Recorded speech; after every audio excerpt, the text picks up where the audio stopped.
Itinigil muna ng Coast Guard ang paghahanap sa mga nawawalang sabungero sa Taal Lake sa Batangas. Sa bayan ng Laurel, umapaw na ang isang ilog sa lakas ng ulan. At live mula sa Laurel, Batangas, nasa frontline ng balitang yan, si Rainiel Pawid. Rainiel, umuulan pa rin ba dyan? Cheryl, sa nakalipas na 3 araw ay halos magdamagan na nga ipagbuhos ng malakas na ulan dito sa Laurel at malaking bahagi ng Batangas. Hindi man direktang tinamaan ng nagdaang bagyo, pero apektado naman ito ng umiiral na habagat. Pasado 9:00 kaninang umaga, kumpulan na ang mga nakahintong sasakyang ito sa Barangay Bugaan sa Laurel, Batangas. Rumaragasa na kasi ang burak at tubig sa kalsadang ito matapos umapaw ang isang ilog bunsod ng pag-ulan. Pero marami sa mga residente sumugal ng tumawid sa baha, makabili lang ng pagkain. So uwi pa rin kahit ganyan kalakas kaysa magutom.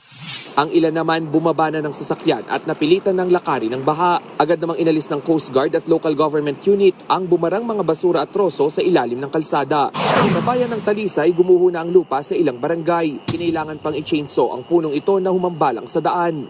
Lubog naman sa baha ang Sitio Bundukin sa Lian, Batangas. Hindi bababa sa 20 pamilya ang apektado ng pagbaha. Ang itinuturong dahilan ng pagbaha ang konstruksyon ng pader ng isang subdivision. Natakpan daw kasi nito ang daluyan ng tubig sa lugar. Sa assessment ng Batangas Disaster Unit, nasa 30 pamilya na ang sumailalim sa preemptive evacuation mula sa mga landslide at flash flood prone area.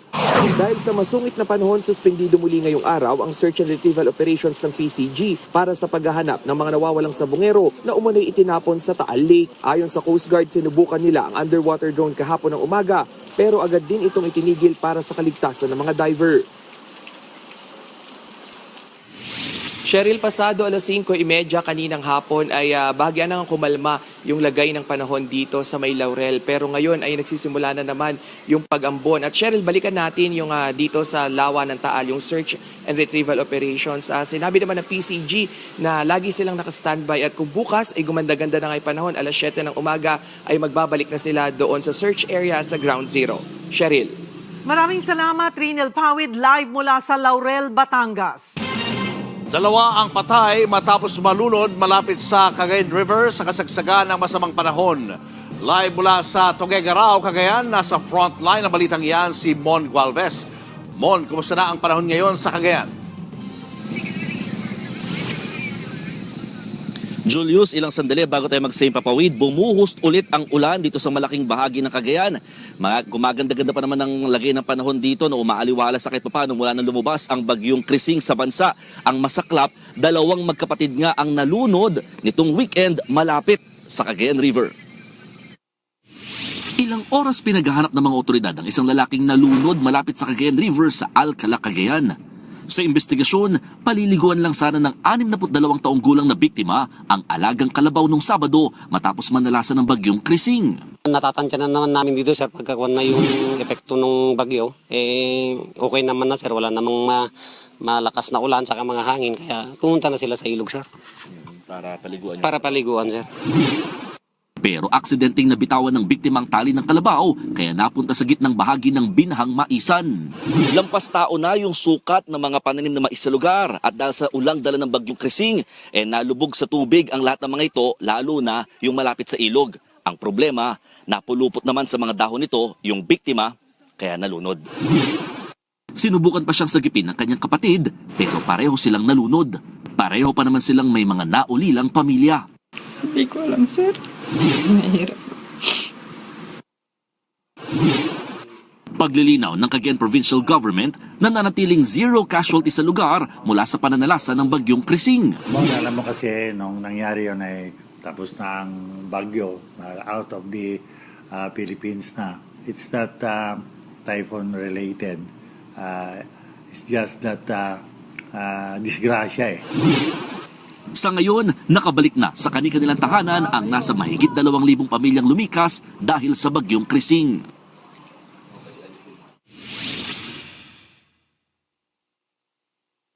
Bango ng mga naapektuhan ng bagyong Krising dito sa Cagayan, nagre-ready na rin daw ang pamahalaang pangprobinsya ng Cagayan sa mga pinangangambahang mga sama ng panahon na maaaring makaapekto dito sa lugar. Kaya naman nakastandby pa rin daw dito ang lahat ng mga water and rescue assets ng probinsya sakaling kailanganin. Julius. Maraming salamat, Mon Gualvez. Umapaw na ang Wawa Dam sa Rodriguez Rizal. Dahil dyan, nagsagawa na ng forced evacuation sa lugar. Alamin natin ang lagay ng ating mga kapatid dyan, live mula sa Rodriguez Rizal. Nasa frontline ng balitang yan, si Gary De Leon. Gary, ano na ang lagay ng mga residente riyan at tumataas pa rin ba ang baha?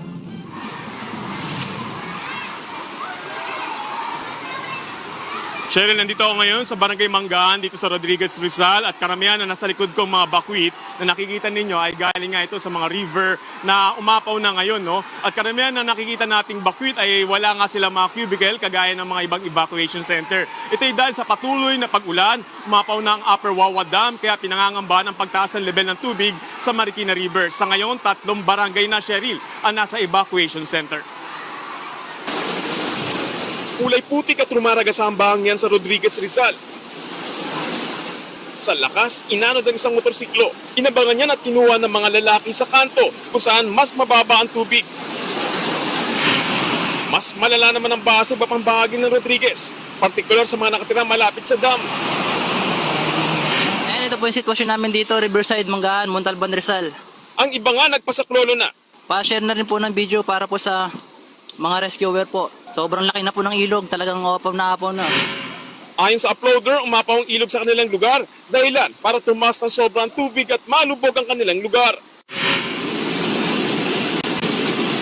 Kaninang alauna ng hapon, nag-abiso si Mayor Vico Soto na nasa critical level na ang Wawa Dam na nakaka-apekto rin sa Pasig. Itinaas na nga ng alkalde sa red alert ang kanilang lungsod bilang paghahanda.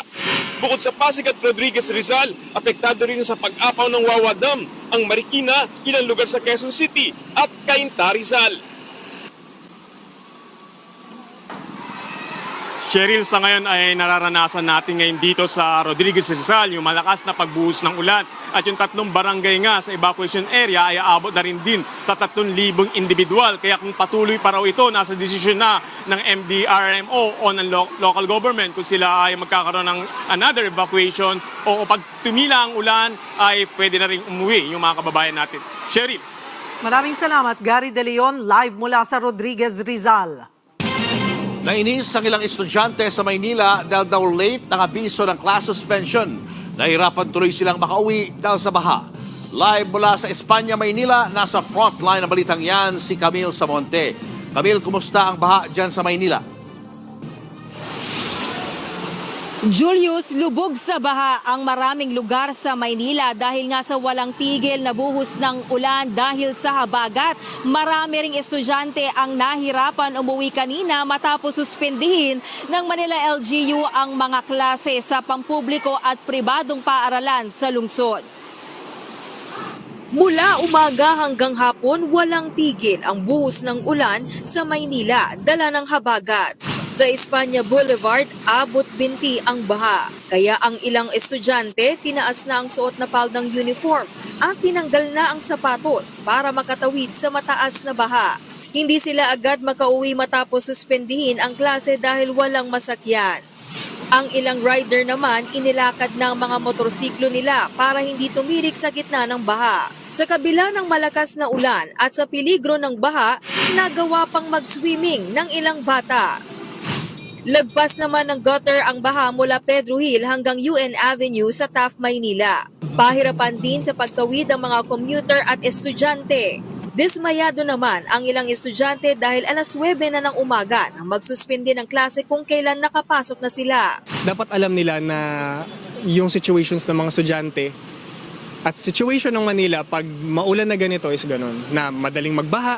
Alam naman natin lahat yon. So, sana at least kagabi or at earlier this morning nakapag-announce na sana sila. Sobrang hassle po kasi hindi lang baha yung traffic pa, tapos pagod rin po kasi pumasok pa po kami tapos uuwi lang ulit.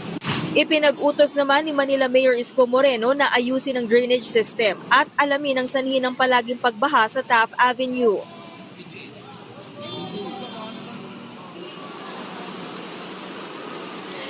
Julius, inanunsyo ni Manila Mayor Isko Moreno na isasara ngayong gabi, 11 p.m. yung north at southbound lane ng kanto ng UN Taft Avenue at Nakpil. Para nga yan, bubuksan ng DPWH at ng Manila Engineering Office yung malaking manhole para nga matignan kung meron bang nakabara dyan at kung ito ba yung dahilan kung bakit nga laging bumabaha sa lugar. Dito naman sa kinatatayuan ko, nandito tayo sa kahabaan ng Espanya Boulevard at gutter deep pa rin yung baha dito at sa mga oras na ito, tanging mga malalaking sasakyan, mga bus at truck na lamang yung kayang dumaan dito sa kalsada. At kanina, nung bago tayo umere, maraming mga sasakyan at motorsiklo ang tumirik na dahil hindi na nga kaya sa taas ng level ng baha. At Julius, kung makikita mo rin, kahit na baha na at umuulan, ay may mga bata pa rin na nandirito na naliligo, nagsiswimming at naglalaro. Tila hindi nga nila alintana yung peligro na dala nitong baha at naririnig din natin yung mayat-maya na pagkidlat dito kaya inaasahan na mukhang lalakas pa ang buhos ng ulan maya-maya. Kaya naman patuloy na nag-remind nga itong si Manila Mayor Isko Moreno na kung kaya naman ay manatili muna sa bahay at sinabi rin niya na antabayanan ng mga empleyado ng City Hall yung announcement